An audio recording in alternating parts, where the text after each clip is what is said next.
मुख्यमंत्री नायब सिंह सैनी ने अंबाला में आयोजित महाराणा प्रताप जयंती के राज्य स्तर समारोह में बतौर मुख्य अतिथि के रूप में शिरकत की।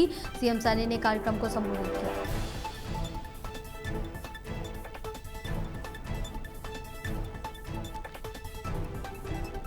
महाराणा प्रताप जयंती के इस राज्य स्तरीय कार्यक्रम में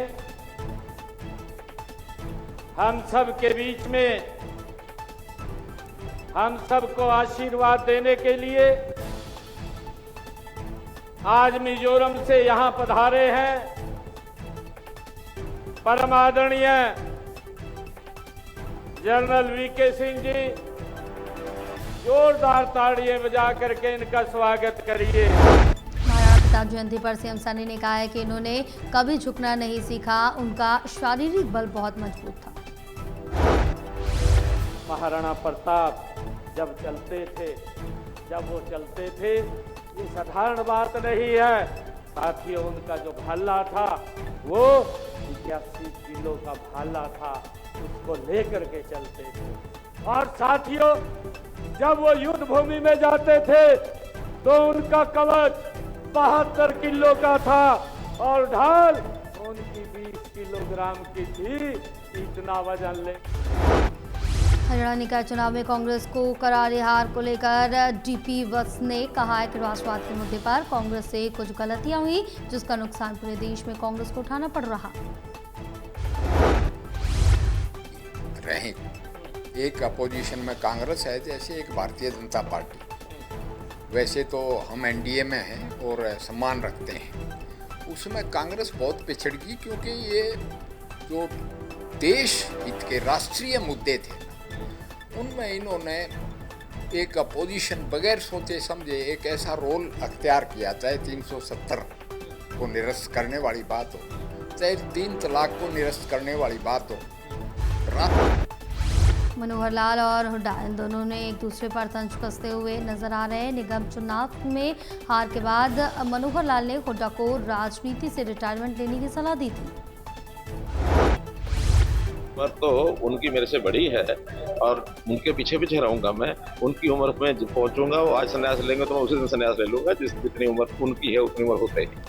दोबारा मंत्री कर रही है, मैंने वो इसी विषय पर कहा था हुड्डा जी। नीट परीक्षा रद्द के बाद बहुत सारे छात्र परेशान हैं, जिस पर केंद्रीय मंत्री मनोहर लाल ने कहा कि कुछ ऐसे विषय आते हैं, घटनाएं हो जाती जो दुर्घटना में बदल जाती है। आते हैं घटनाएं हो जाती हैं, दुर्घटना में बदल जाते हैं। वो अच्छा नहीं हुआ है, वो पहले भी अच्छा नहीं हुआ और आगे भी। मैं तो अपील करूंगा विद्यार्थियों से कि ऐसा कोई विषय आता है उसको बड़े साहस के साथ, बल के साथ उसके सामना करना चाहिए। और नीट परीक्षा अगर मान लो रद्द हुई है तो दोबारा से नीट परीक्षा तो बहुत जल्दी होगी ही, लेकिन जिन लोगों ने इन्होंने काम को अंजाम दिया है उनको बख्शा नहीं। महिपाल टांडा ने हुड्डा और मनोहर लाल के बीच चल रही बयानबाजी को लेकर कहा कि मनोहर लाल ने जो बात कही है वो 2 बड़े लोगों की बात है, उसमें हम बच्चों को नहीं बोलना चाहिए।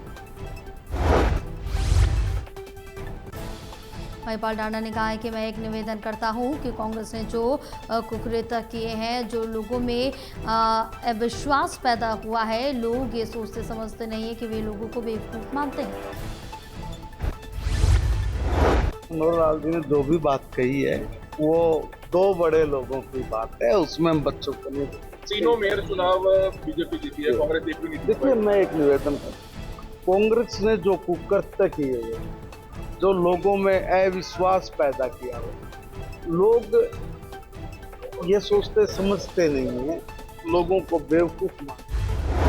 करनाल में सेक्टर 14 में दीनदयाल उपाध्याय प्रशिक्षण शिविर चल रहा है। केंद्रीय मंत्री मनोहर लाल ने प्रशिक्षण शिविर में शिरकत की। सरकार के बारे में दी जा रही है जानकारी।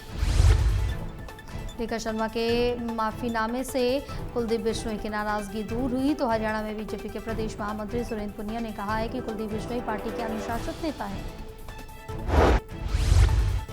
कि कुलदीप जी भारतीय जनता पार्टी के बड़े नेता हैं, सीनियर नेता हैं और किसी पर जींद में एक दर्दनाक सड़क हादसे ने खेल जगत को गहरे सदमे में डाल दिया है। कार आगे चल रहे ट्रक में जा घुसी। हादसे में राष्ट्रीय जूडो खिलाड़ी नरेश की मौके पर ही मौत हो गई। प्रत्यक्षदर्शियों के मुताबिक टक्कर के बाद जोरदार धमाका हुआ और कार ट्रक के पिछले हिस्से में बुरी तरह से फंस गई। काफी मशक्कत के बाद खिलाड़ी को बाहर निकाला गया।